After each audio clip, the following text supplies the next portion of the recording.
Welcome to our channel. Today we how to withdraw from GitLab on a VPS with backup and restore, complete guide step by step clearly.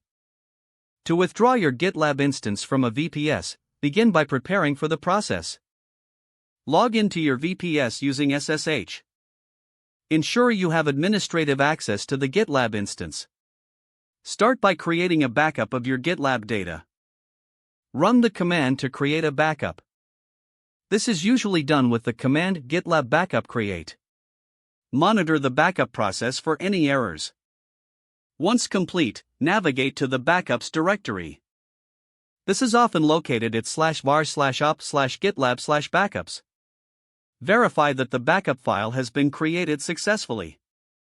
Next, stop the GitLab service to ensure no data is lost during withdrawal. You can do this with the command gitlab stop. After the service has stopped, you can proceed with the withdrawal. This may involve removing the GitLab files from your VPS.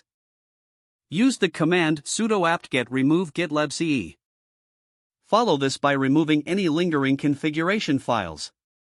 This step is crucial to ensure a clean environment. Next, you'll want to confirm that GitLab has been fully removed. Check the /etc/GitLab and /var/op/GitLab directories for any remaining files. If any files are still present, remove them manually. Now that your GitLab instance is withdrawn, consider restoring it later if needed.